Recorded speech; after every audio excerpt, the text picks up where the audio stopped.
है, क्या परेशानी? नहीं, मुझे पहले एशियन मुसलमान से परेशानी नहीं है, मुझे दुनिया के सारे मुसलमानों से परेशानी है।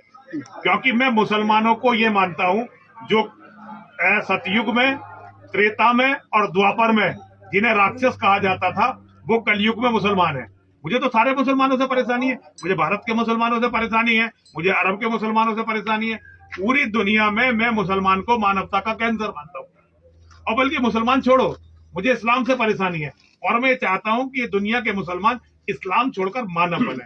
मुझे इस्लाम से परेशानी है। आपने इनकी पत्नी और जो इनकी माँ है दोनों हिंदू देखिए, बताई। पत्नी के बारे में मुझे गलत लग गया। उनकी पत्नी का नाम असल में रामा दुआजी है, तो मुझे लगा कि वो हिंदू होंगी, लेकिन वो हिंदू नहीं है, ये मेरी गलती थी। उनकी जो माँ है उनका नाम है मीरा नायर, वो हिंदू है।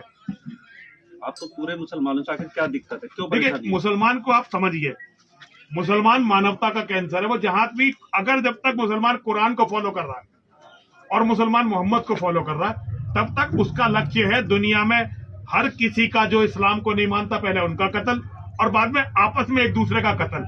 और उनका लक्ष्य होता है पहले दूसरे की बहन बेटियों को लूट कर उनकी मंडी लगाना, बलात्कार करके, बाद में वो फिर आपस में भी यही काम करते हैं।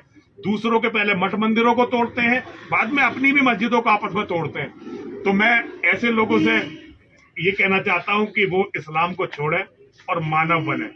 उन्हें मानव बनना चाहिए। तो इस्लाम को छोड़कर मानव बने या हिंदू बने, क्या कहना चाहते नहीं, हैं? हिंदू स्पष्ट बनने की रूप से जरूरत नहीं है। देखिए, ये तो आस्था का विषय है।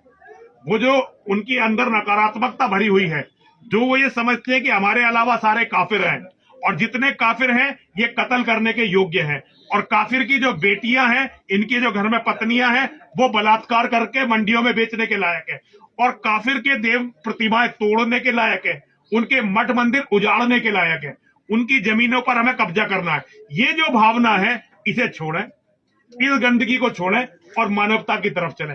वो किसी को भी पूजे, हमें उससे दिक्कत नहीं है। हमें इस बात से दिक्कत नहीं है कि वो किसे पूजते हैं, क्या करते हैं, लेकिन वो जो विचार मेरे प्रति, मेरे परिवार के प्रति, मेरी कौम के प्रति, मेरे लोगों के प्रति रखते हैं, मुझे उससे दिक्कत है।